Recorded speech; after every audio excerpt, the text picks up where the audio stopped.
Devotees have come here from faraway places.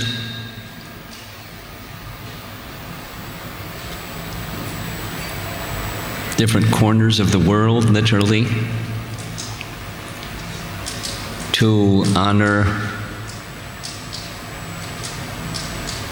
the place of Lord Ramachandra, Ayodhya, and the Balakanda and Ayodhya Kanda of Ramayana will be our main topics. We'll also visit Naimisharanya because it's very proximate to where we are.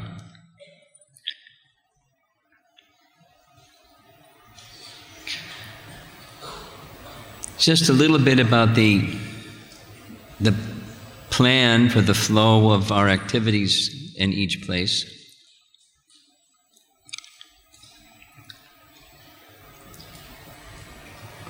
A behind-the-scenes juggling act of how to accommodate and make the good experience for all of you has been an interesting exercise. But there's a number of devotees who have prepared sloka recitation and bhajan performance. And I'll be making, when we have the opportunity, that's what they'll do. It'll come before kirtan. And I encourage you, you've come a long distance to take part in this gathering, and it's an important part of the experience of hearing our great Vaishnava acharyas or Bhagavatam speaking about the glories of Lord Ramachandra, etc. So, time permitting, some cases there won't be, because we'll go from one place to another place, but time permitting otherwise, please participate. The first of those bhajans that were sung, it's a song by Bhaktivinoda Thakur, so I'm going to reference its message for starters. From the Goptritve section of Sharanagati by Bhaktivinoda Thakur, as most of you know, perhaps all of you know, Bhaktivinoda Thakur, a great acharya in our line of disciplic succession, wrote a number of songs describing and feeling actually the mood of Sharanagati, the mood of coming to the position of surrender and shelter, Sharana, taking shelter of the personality of Godhead in full devotion. And one of those sections is Goptritve. Goptritve is a term that means the Lord is my maintainer. I feel safe in His shelter, and I have to engage in practical activity, but it is He who is maintaining me. So that song was selected as a mood-setting introduction to our Ayodhya Yatra.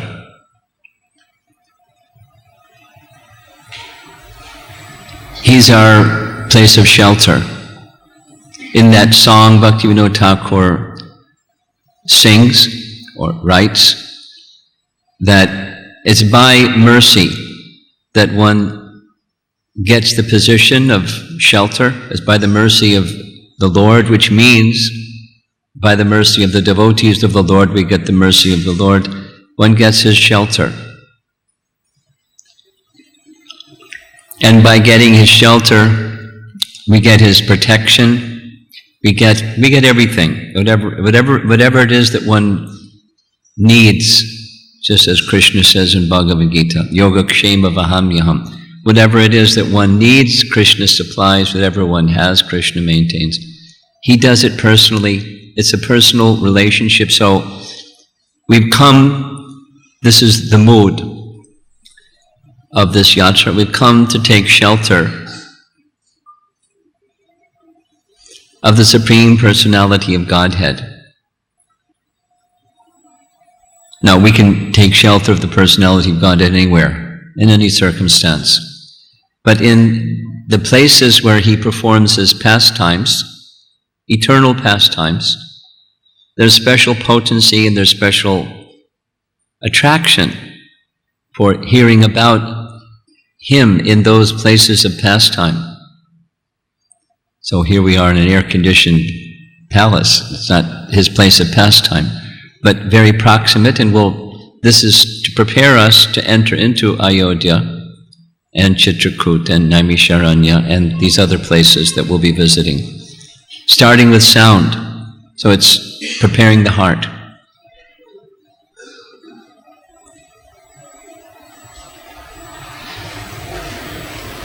Very similar to the way that Sita made her appearance,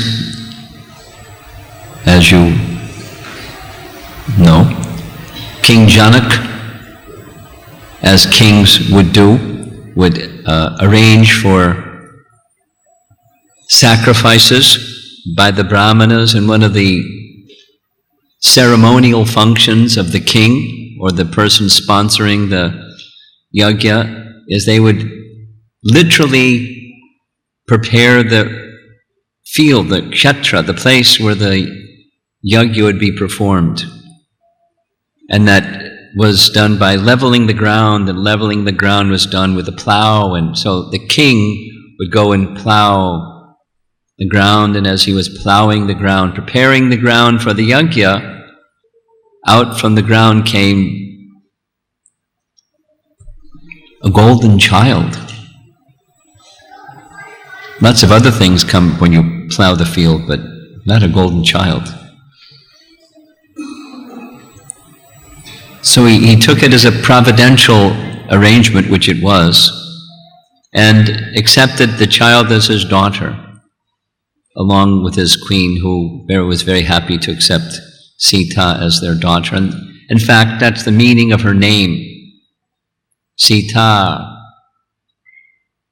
in English means furrow, or where the line of the plow makes its mark in the ground.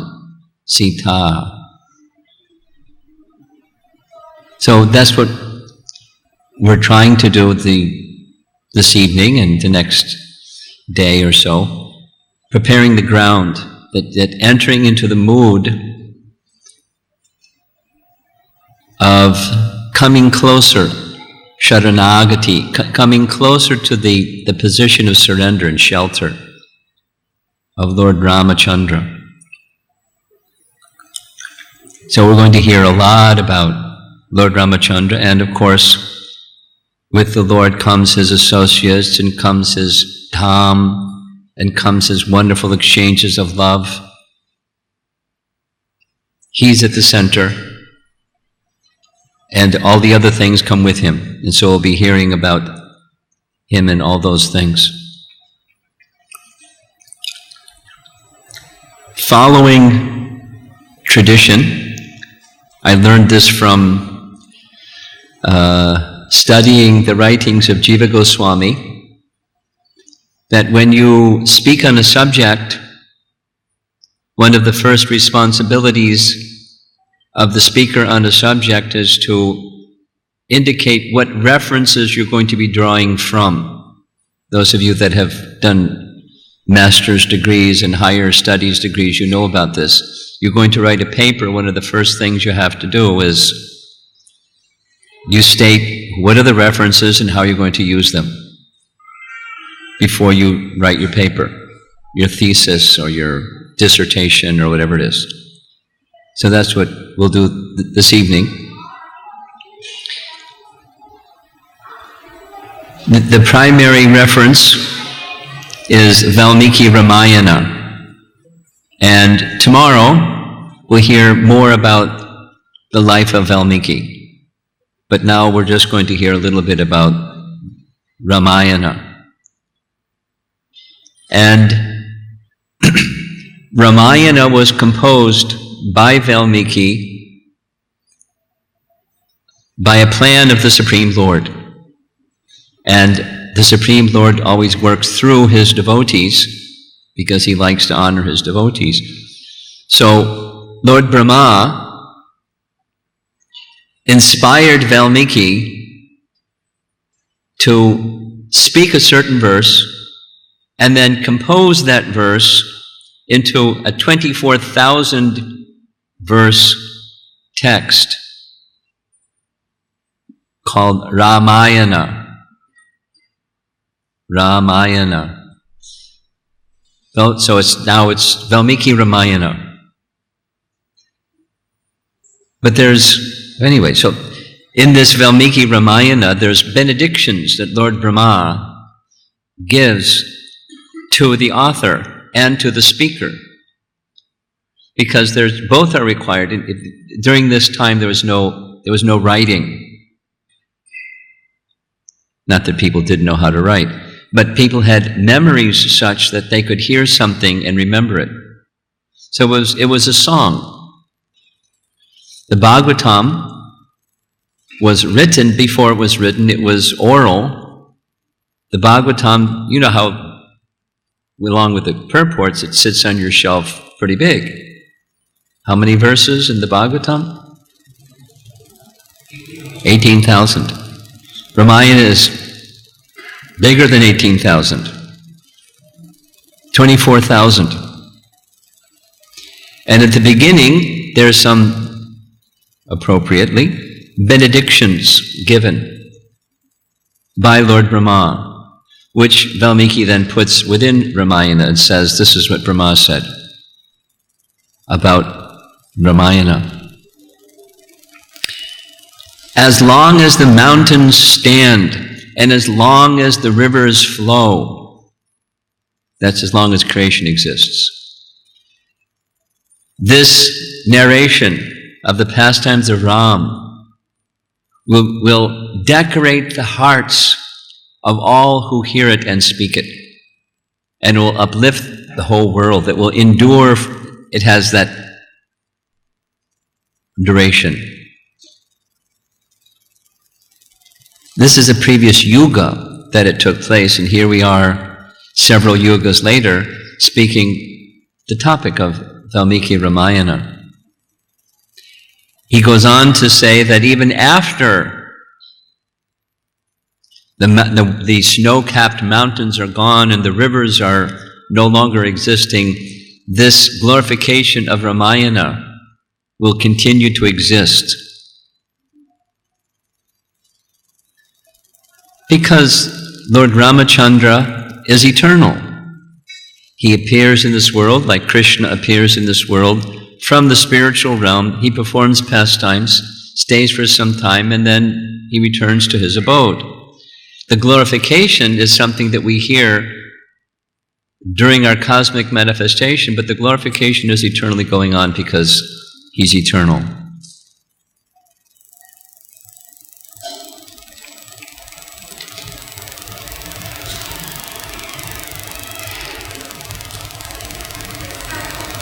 Valmiki writes, when Lava and Kusha were the speakers, after Valmiki was inspired and instructed to compose Ramayana, he wanted the world to have the opportunity not just to hear it, but to experience it, because it's an experience. It's not just information. When it's properly composed and properly passed on. Lava and Kusha being the sons of Lord Ramachandra and Sita, eminently qualified. Bear in mind, these are pastimes. It means these are actually eternal associates of the Supreme Lord, getting some opportunity to display some pastimes to attract us and give us something so many years later to speak about, to remember and become attracted to Lord Ramachandra. So their manner, when he was considering who would be qualified to present this, we'll hear more tomorrow, he was very particular. It had to be persons not only that could say it without changing it, but they had to feel it. They had to understand the mood of each of the persons, and by their feeling and experiencing the moods of those persons, convey the moods of those persons. And he was wondering, who is that qualified person? Some days passed when he was pondering, and Love and Kush came, offered their respects before Valmiki, and asked, is there some service for us? And just hearing the tone of their voice and the composure of their royal personalities, their clarity of mind, it was very clear. So in his ashram, he expertly, as he had expertly composed the Ramayana, he expertly trained them how to sing. Doesn't say exactly how, but how to sing, apparently sometimes together and sometimes this one. However, it was orchestrated, where the mood was such that the audience felt that they were participating in the pastime.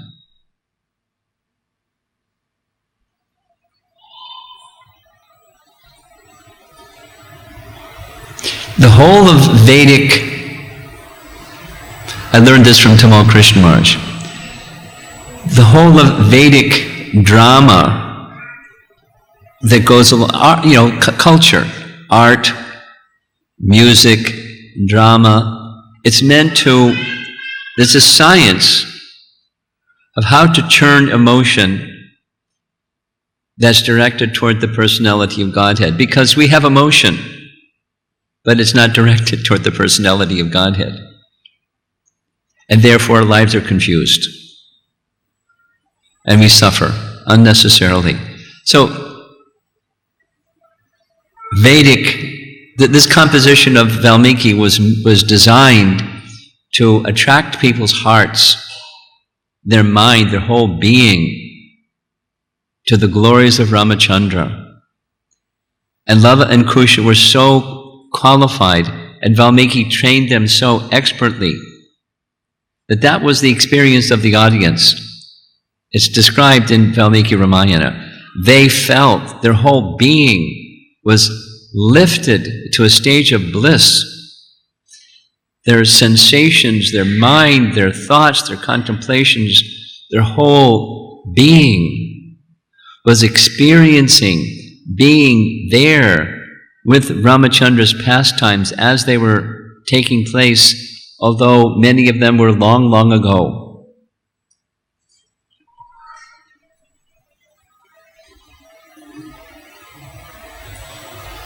And then Lord Brahma gives a benediction for one who narrates Lava and Kusha, being so qualified to narrate.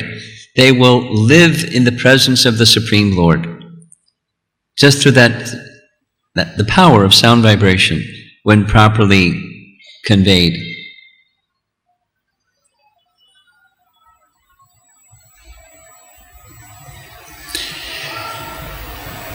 In the Balakanda section of Valmiki Ramayana, Balakanda is the first section. It means the childhood pastime.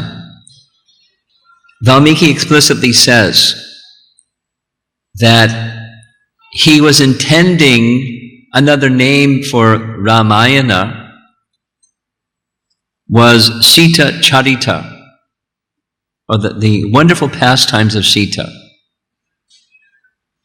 And another name for the same literature, Polastya Vadha, the killing of Ravana. Polastya, because he was the son of Polastya. So Polastya Vadha. It has many intentions, in other words. You can give it this name, that name, the other name. Many intentions. Because with Ramachandra comes his whole entourage. And a specific purpose of his appearing was to eliminate Ravana and Kumbhakarna. The whole of everything was planned, designed, staged, everything by the personality of Godhead. Quite a drama. Quite a dramatist. By his internal potency, all these things have taken place. So bear that in mind as we're hearing all this. So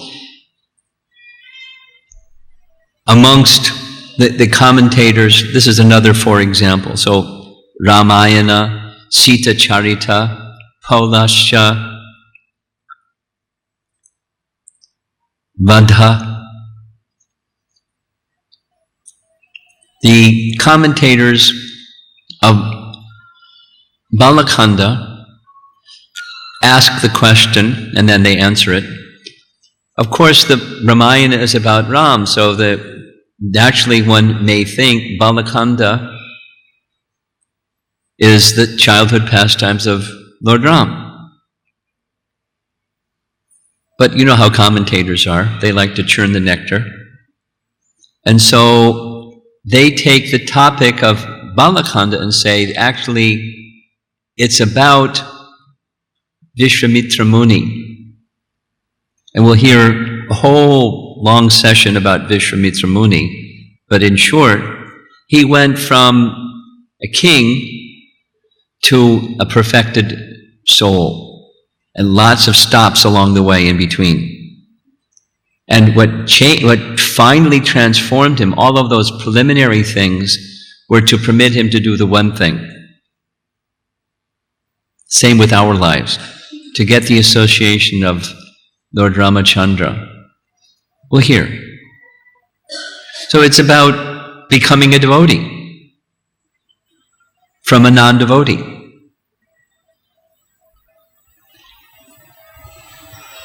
There's so many fantastic scenarios or focuses of wonderful lessons if we hear in the proper manner, hear with faith, hear with attention, hear with eagerness to come closer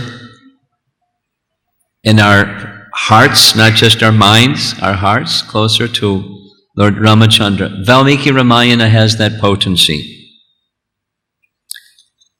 Prabhupada writes in his purport from the 9th canto, because that's where in the Bhagavatam the chapters are for the pastimes of Lord Ramachandra. Actually, Shukadeva Goswami says, "O King Parikshit, anyone who orally receives the narrations concerning the pastimes and characteristics of Lord Ramachandra will certainly ultimately be freed from the disease of envy and thus liberated from the bondage of fruitive activities." Dvesha towards the Supreme Personality of Godhead brings us here and keeps us here. Just hearing what we're doing, hearing the narration of the characteristics of Lord Ramachandra's pastimes, and which means, of course, his associates and everything, it has the potency, heard properly, to break the bond of envy towards the personality of Godhead, that is to say, restore love at the heart level for the Supreme Personality of Godhead, and thus the chain that keeps us here, the bondage to fruitive activities, is broken. But these are some of the mahima, or glories of the subject. Specifically, Valmiki Ramayana. Now there's commentators, this is now disclosure time. There are some of the sources of what we're going to be discussing. Primarily it's Valmiki Ramayana, but there's commentators that help us understand Valmiki Ramayana. And there are three principal ones. There's many, but three principal ones, commentators on Valmiki Ramayana. And the three names, the first one is Govinda Raja. Govinda Raja was a Sri Vaishnava who lived in Tirupati. He was a disciple of Satta Kopa, and his place of residence was at night he would take rest just outside the altar area of Venkateshwar. He was a very privileged holy man, Govinda Raja. One night, in his dream, Venkateshwar appeared in his dream and instructed him to write a commentary on Ramayana. He was very happy to receive instruction of service from Lord Venkateshwar directly, and so he did. And it's understood by those that have read, I haven't read, Govinda Raja's commentary is something like it's spoken about Krishna Das Kaviraja's description of the life of Chaitanya Mahaprabhu. Most scholarly, most comprehensive, most deep, most profound, most elevated, and loved by anyone who loves Valmiki Ramayana and as a result loves Ram, to go more deeply into the meaning of the words of Ram and the pastimes of Ram and the exchanges of Ram. Govinda Raja is such a source. As for us, Krishna Das Kaviraja is for the life of Mahaprabhu.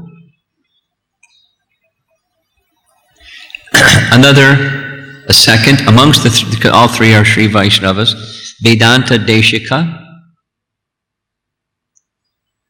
very prominent personality in the Sri Vaishnav line. He focused his commentary primarily on the event of Vibhishan taking shelter of Ram, the Sharanagati topic. As Bhaktivinoda Thakur wrote so many songs just on that one topic, Vedanta Deshika takes that episode of taking shelter of Lord Ram by Vibhishana to great lengths. When we were conducting our South India Yatra, we visited Tirupalani. We also heard that it was called Sharanagati Kshetra, the place of surrender. Others also took shelter there. But that's a primary focus of Vedanta Deshika's commentary on Valmiki Ramayana. And the third, I've heard of both of those, so I'm less familiar with this third one. Priya Vachan Pillai didn't take a verse-by-verse approach, rather there are certain very famous slokas out of the 24,000 slokas, and he would take those slokas and write essays, deep, profound essays on special meanings embedded within the whole of Ramayana. And it is said that those in the Sri Vaishnava tradition in particular, who like to speak about Ram and Ramayana and Ram's pastimes, make ample efforts to his work. And there are others. But you'll hear, just even in a moment, Govinda Raja is a prominent source. In Govinda Raja's writings is called Ramayana Bhushana. Bhushana means ornaments. So he uses that metaphor of ornaments to describe the pastimes and exchanges of of Ram and his teachings and so forth. Early in the Balakanda section of his writing, he makes the statement that Lord Brahma originally spoke Ramayana in 1 billion, not 1,000, not 10,000, not 100,000, not 1,000,000, not 10 million, 100 million. 1 billion verses. Govindaraja says that, and Prabhupada doesn't cite Govindaraja, but he says it in his purports of the Bhagavatam. In the 12th canto, the final chapter of the 12th canto is describing the Bhagavatam. And there's a verse spoken by Sutta Goswami where the speaker Shukadeva Goswami is being referred to, and the composition of the Bhagavad, the composition of all the Vedas and all its different divisions. So Prabhupada writes, there is also the account of the pastimes of Lord Ramachandra spoken by Valmiki, the account originally related by Lord Brahma in 1 billion verses.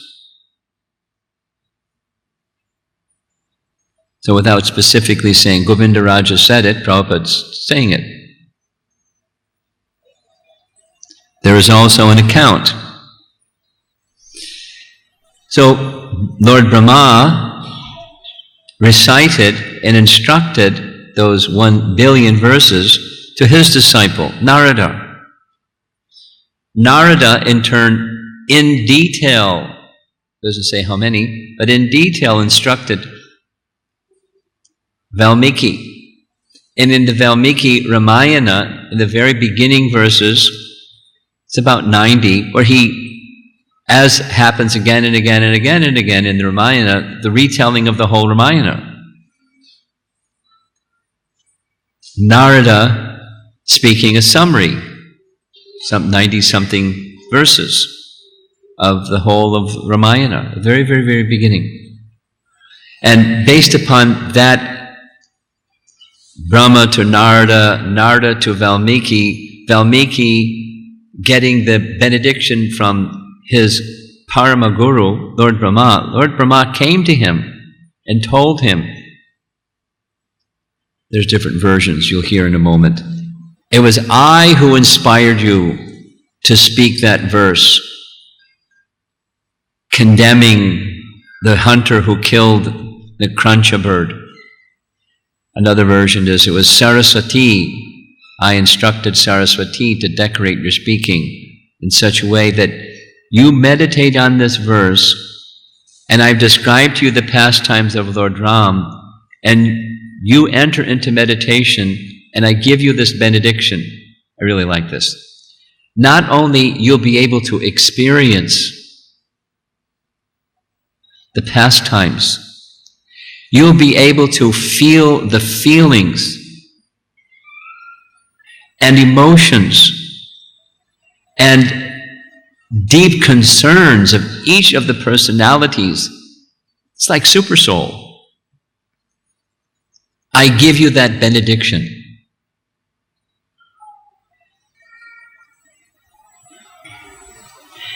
Please compose. Now, why Valmiki? Because Brahma could have done it, or Narada could have done it, or because he was such a devotee. So, and the Lord likes to glorify his devotee. And then he did. And then the devotee wants to glorify the Lord, and so he did.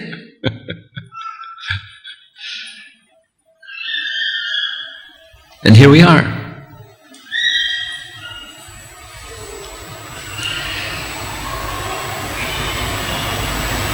Now I remember very well, I'll share something, first reading the Ramayana section, or the pastimes of Lord Ramachandra from the Bhagavatam, Canto 9. And in the very beginning, Shukadeva Goswami says, I will only narrate those versions that are authorized. Which means 5,000 years ago, there were many versions. And there were many that weren't authorized. But there were many versions. That was 5,000 years ago. Now, among those many versions is the Adhyatma Ramayana. Now, I hadn't heard too much about Adhyatma Ramayana, except I knew there are two references.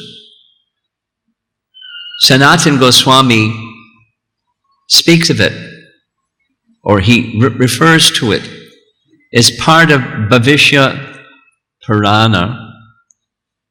It's made of 4,000 verses, so that's like almost a quarter of the whole Bhagavatam, from Bhavishya Purana just about Ramachandra. And Srila Prabhupada also refers to Adhyatma Purana, Adhyatma Ramayana. He refers to it in the 9th canto, he refers to it in Chaitanya Charitamrita, when speaking about, from chapter 9 of Madhya Lila, he says specifically, Adhyatma Ramayana, chapters 12 through 15, there is this following description of deities of Lord Ramachandra that were worshipped at the time of Lord Ramachandra. Now, the time of Lord Ramachandra is not the time for deity worship. It's yajna, but there was deity worship, we'll hear in a moment, even in Satya Yuga and Treta Yuga, as well as Dwapara Yuga, as well as Kali Yuga. So the Adhyatma Purana says, when Ramachandra was ruling in Ayodhya, this is from Prabhupada's purport, sometimes he would be gone from Ayodhya for attending to something. Sometimes he'd be gone for a week. There was one Brahmana in Ayodhya that he wouldn't eat, he would fast unless he saw Ram that day. And if he didn't see Ram that day, he would fast. So when Ram was gone, he fasted. So when he's gone for a week, he fasted for a week. And then when Ram would come back, some days later, according to what Prabhupada writes in the purports, 8 or 9 days later, Ram would come back, he'd break his fast. Ramachandra came to know about this Brahmana's vrata, and he was very moved by his love. And so he instructed Lakshmana to give this Brahmana deities of Sita and me. So he wouldn't have to fast, because he could see him in his deity form. And for the rest of his life, that Brahmana worshipped with love the deities of Sita and Ram. Before he died, he gave the deity, this is Adhyatma Purana, he gave the deities to Hanuman. And Hanuman carried them around, wearing them on his neck, the deities of Sita and Ram. And for his life, he worshipped the deity of Sita and Ram, according to Adhyatma Purana.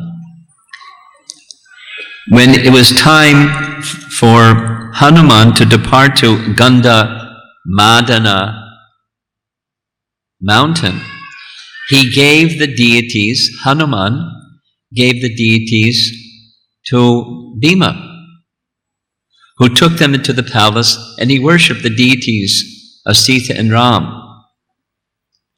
And he passed them on to the next line of the descendants of the Pandavas, and according to Adhyatma Purana, that continued up to the last of the Pandavas, whose name was Kshema Kanta. Then Prabhupada adds, later those deities were placed in the care of the kings of Orissa and worshipped there for some time. And then it gets a little fuzzy because there's two in the same purport. It says Madhvacharya, 3 weeks before his departure, received the deities and installed them in Udupi. In another paragraph, the same purport, it says Narahari Tirtha, in the line of Madhvacharya, received the deities and they were installed in Udupi.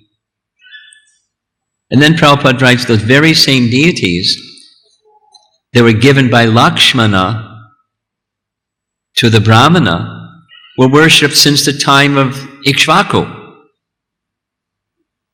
Before Ramachandra appeared, the same deity of Sita and Ram.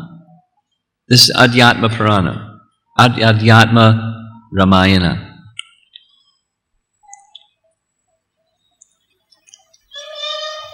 Pretty amazing.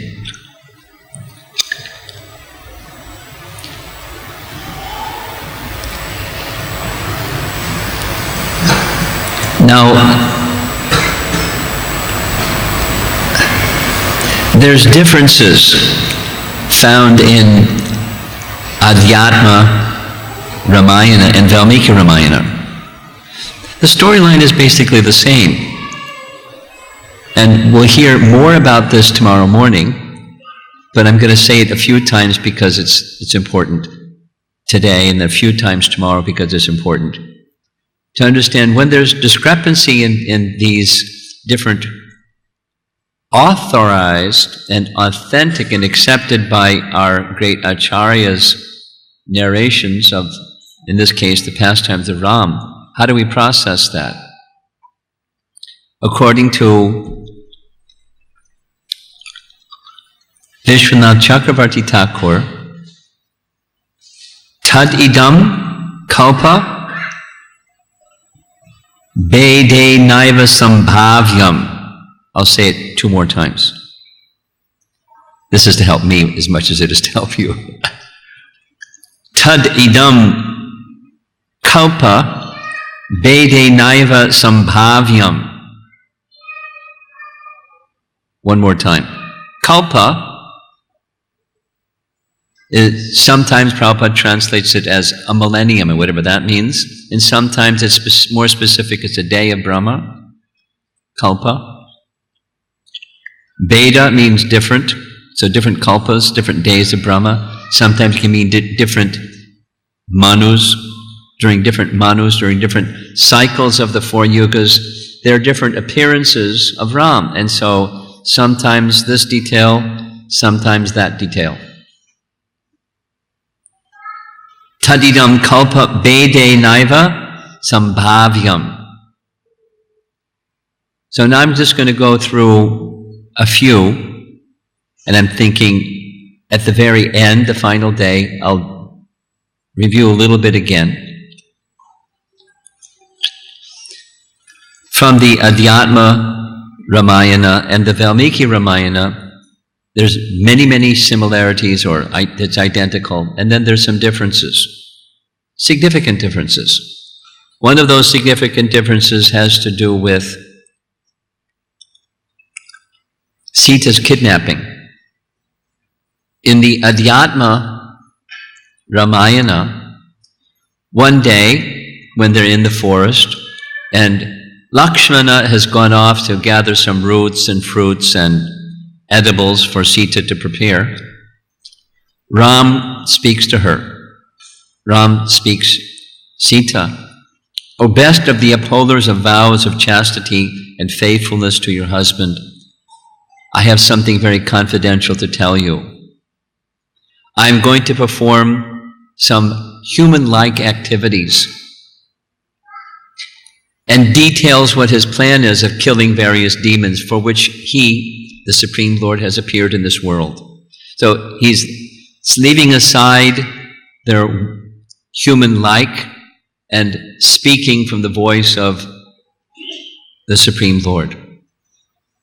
So he requests her to enter into fire, and that he'll retrieve her out of fire when the demon-killing business is over. Adhyatma Purana. Sita, immediately taking the instructions of her husband in the core of her heart, the lotus feet in the core of her heart, builds a fire, enters into the fire, and disappears, leaving behind a Maya Sita. This is Adhyatma Ramayana. And of course, later on, the Maya Sita enters into the fire. This is in Ravana's abode, where the real Sita comes out and the Maya Sita disappears. Now, in Valmiki Ramayana, that episode, and then Lakshmana comes back, and he doesn't even recognize, because this looks just like Sita, sounds just like Sita. It's Sita. Even Lakshmana doesn't know. Sita and Ram are the only ones that know. And Agni, of course. So that's Adhyatma, but Valmiki, there's no such episode before Marich comes as the golden deer.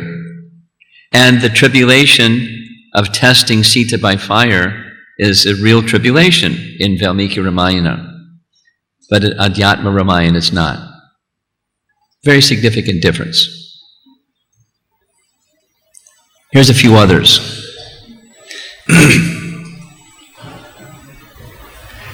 In the Adhyatma Ramayana, which is Tulsi Das takes from Adhyatma Purana, this particular event, where when Ahalya is cursed by Gautama, she becomes a stone.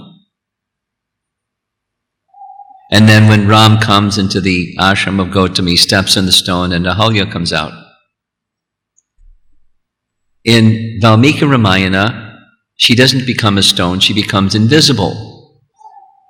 And she's told to hide herself, although she's invisible, within brushes and leaves, and no one will see her, undergoing austerities, living on air, until Ram comes. When he enters into the ashram, then this curse will be gone. That's a significant difference. Another one is Lakshmana Rekha. I didn't know this wasn't in Valmiki Ramayana, but it's not in Valmiki Ramayana. When Lakshman goes to get Ram, because Marich, in the shape of a golden deer, has disappeared,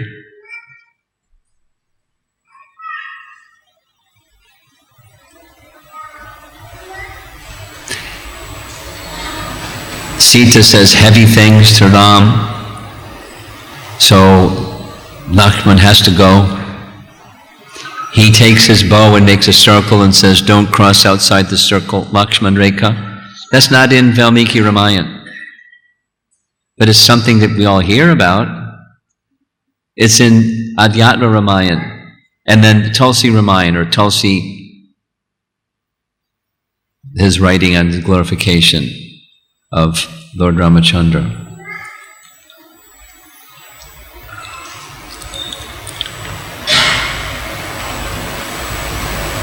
The squirrel who's kicking pebbles and dust to help build the bridge, that's not in Valmiki Ramayana. It's in Adhyatma Ramayana, and it comes in Ramacharita, Tulsi's writing. There's more, but time is finished. So, as we go along, we'll make some other mentions, and in the end I want to repeat it again. It's okay, because there are different yugas, cycles of the four yugas, and the Supreme Lord appears and does things a little differently in those cycle of four yugas. It's quite okay. Prabhupada explained it, I remember hearing it this way. Krishna's pastimes are like a spool.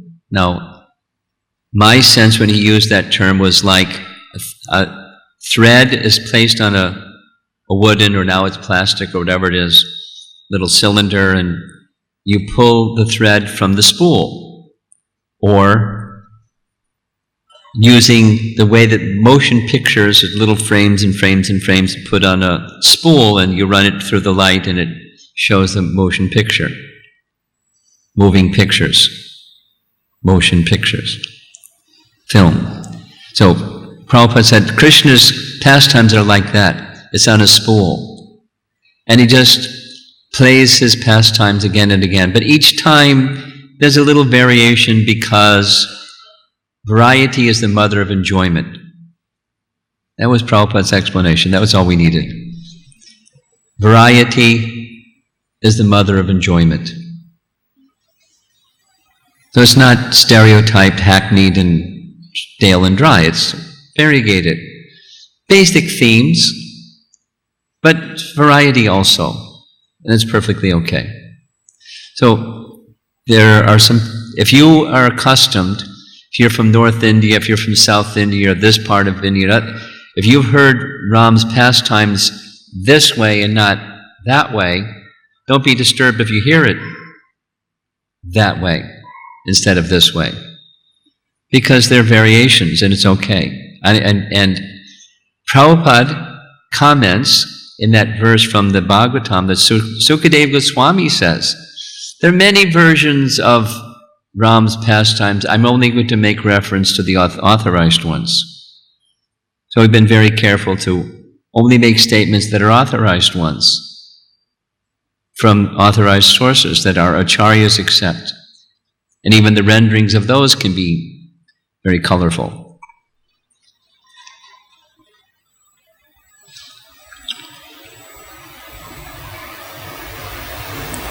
Tad idam kalpa vedaiva sambhavyam.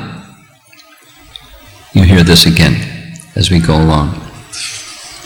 So now the last is, I think what I'd like to do is, we'll take these, some of you are interested, I'm sure.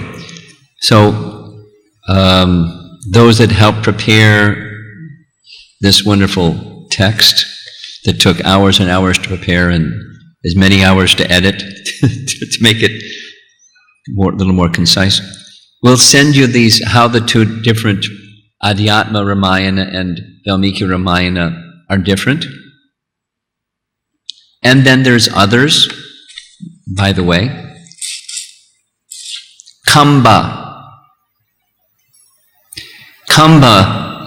wrote a Ramayana, and very humbly it's now called Kamba Ramayana instead of Valmiki Ramayana. He was a 17th century poet, not part of any known sampradaya at least, and those that are his followers or like to hear from him say that one time he was, there's a local lore, who knows, in front of the Nrsimha deity in Sri Rangam, and the Lord told him, he placed his writing before the Lord and he approved it. Anyway, so it's a very popular source that is also variant in certain ways.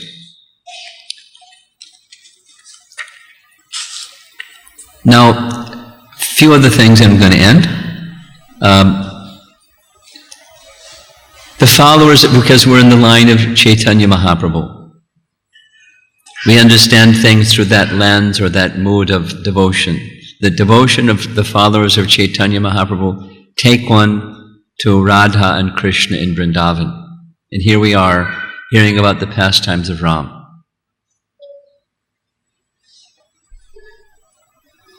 So I want to make that connection clear, why we're doing this while we're followers of Mahaprabhu, who takes us to Braja Prem.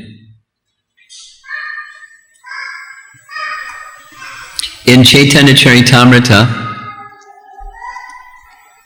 chapter 5, Adi Lila, there's a series of verses that help one to understand this topic. One translation reads, text 132, in whatever form one knows the Lord, one speaks of Him in that way. In this there is no falsity, since everything is possible in Krishna. Now it's an interesting, profound verse. It's basically saying Krishna reciprocates with your love for Him. As you love Him, He reciprocates. And He'll show you that form, and He'll be for you because He's unlimited.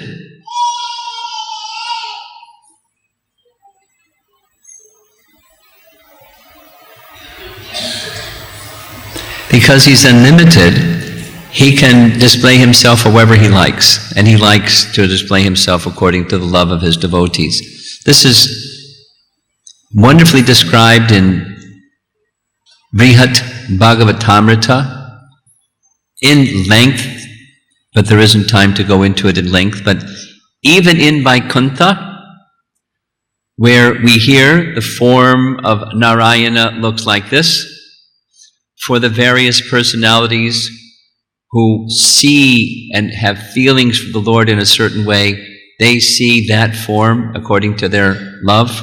He shows them that form, not just forearms with symbols of Vishnu and decorated in a certain way. He shows that form according to their love for Him, because that's Him. He reciprocates with one's love for Him.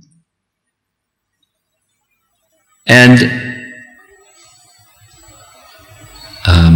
in the purport, Prabhupada says, some of my disciples were arguing, and they brought their argument to me and asked for, the referee to settle the argument. Some people say when you chant Hare Rama, it's Lord Ramachandra, and others were saying, no, it's Lord Balaram. Prabhupada, can you referee this one? And he said, you're both right. Because the Lord appears according to how you have affection for Him. It's because Krishna is not limited. When you're calling Rama, there's other options too. Ask Sanatana Goswami and he'll tell you it's the feature of Krishna, not Balaram. So, amongst Chaitanya Mahaprabhu's associates, there were some who had particular love for Lord Ramachandra, and they saw Lord Ramachandra in Chaitanya Mahaprabhu. There's going to be 3 references, and we'll end this evening. Purandara Pandita is a devotee who lived in a village where Lord Nityananda and his associates came, having ecstatic kirtan, prema kirtan. And Purandara Pandit was a pandit, he's a brahmana. For some reason he was up in a tree. We'll find out why in a moment. He was up in a tree, and Lord Nityananda and his associates were having this ecstatic kirtan, dancing and going mad in love of Krishna. And he jumped down from the tree and called out loudly, I am Angada! Angada is one of the associates of the Vanaras in Lord Ramachandra's pastimes. So by associating with Lord Chaitanya and Lord Nityananda, one's love for the personality of God, and even in the form of Lord Ramachandra, may be revealed or reposed or brought out. There was another reference, again Chaitanya Charitamrita, is Sanatana Goswami, Rupa Goswami, and their third brother was Anupam. And Anupam was a devotee of Ram.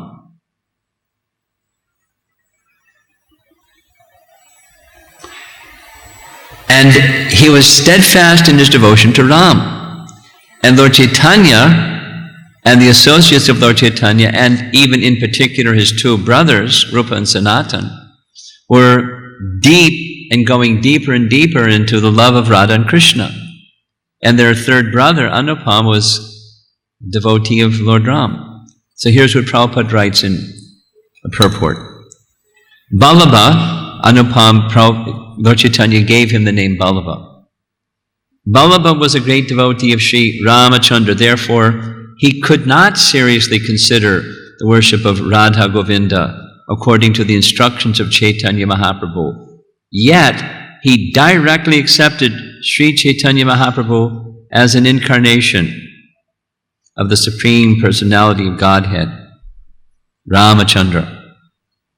Or Ramachandra is within Mahaprabhu because within Mahaprabhu is everything.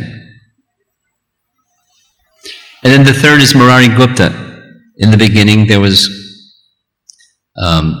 Ramastakam sung, the songs composed by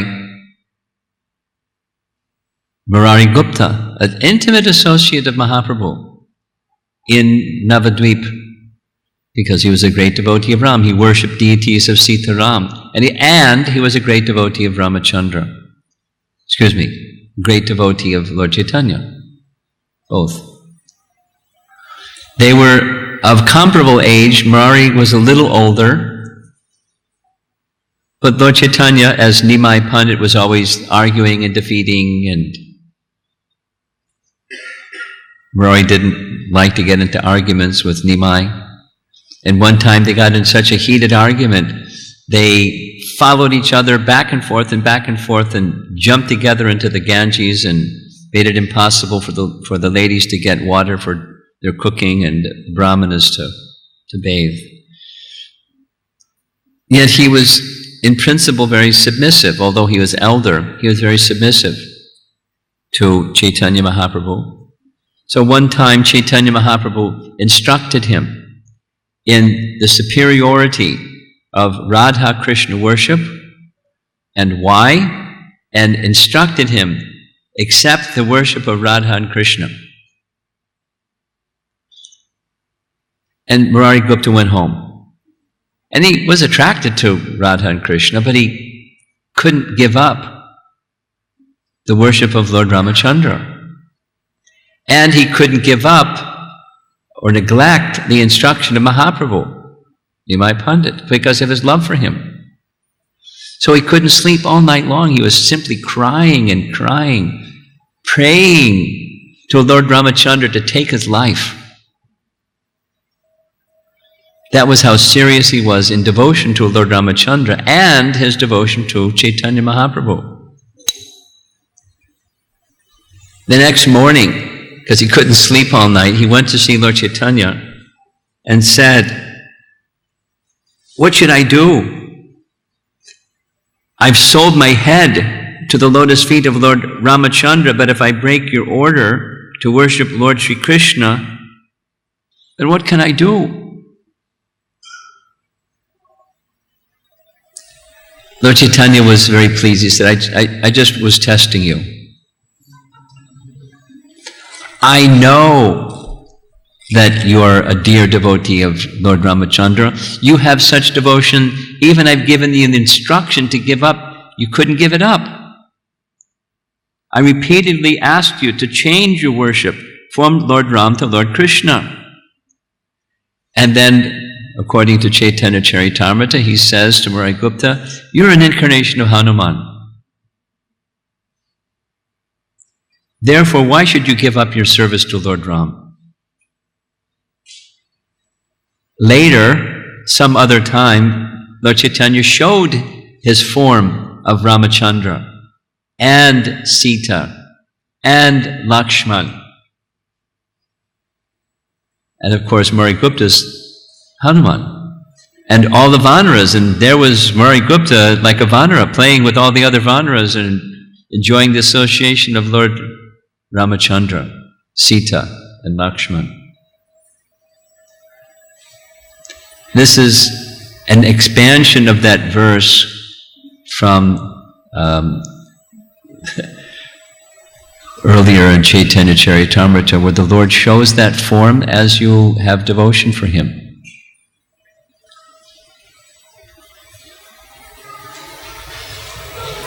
Among the verses that Murari Gupta composed in glorification of Lord Ramachandra were sung earlier this evening, Ramastakam, glorifying the beauty of Ram, the marriage with Sita, his powerful protection of others by killing of the demons, and his wonderful qualities and pastimes. And the best of all the Ikshvaku dynasty, the rulers in that line. He had such love for Lord Ramachandra. The explanation that's given is, when Lord Chaitanya heard this description, this Ramastakam, he took tilak and wrote on the forehead of Murari Gupta, Ramdas, and said, "You are Ramdas." Without Lord Ram, you cannot live for even a single sesame seed's worth of time. I am your Lord Rama. Please know that for certain. Saying this, Lord Ramachandra manifested his form as Lord Ramachandra with Sita and all his companions. Spontaneously, more prayers were recited by Murari. Glory, glory to Lord Ramachandra, who has now become Sachi's son. More prayers and more prayers and more prayers rolling on the ground. Lord Chaitanya picked him up and said to him very gravely, very lovingly, "Please do not know anything but devotion to me. If that is your desire, I will be Lord Ramachandra to you. I will be Lord Ramachandra. And you will taste the nectar of service to me." Listen.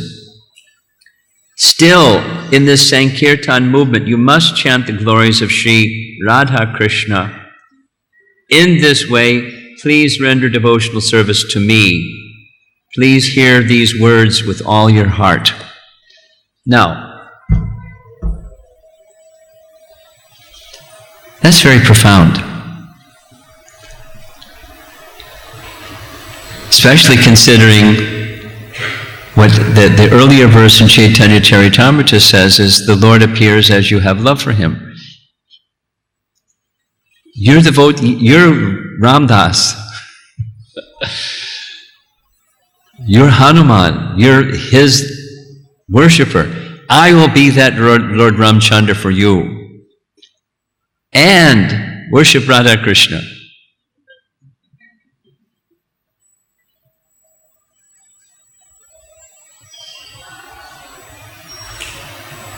In this Sankirtan movement of Chaitanya Mahaprabhu.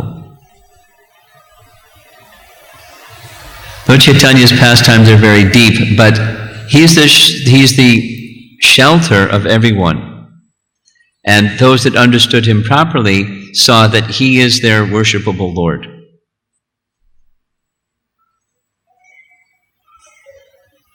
Because he's the source of everything. He's the source of Ramachandra. So tomorrow, we'll hear some more on this topic. And the beginning parts of the narration of Ramayana by Lavan Kush.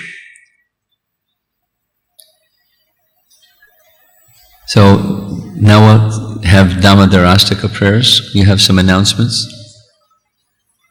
Srila Prabhupada ki, Shri Ramachandra ki jai.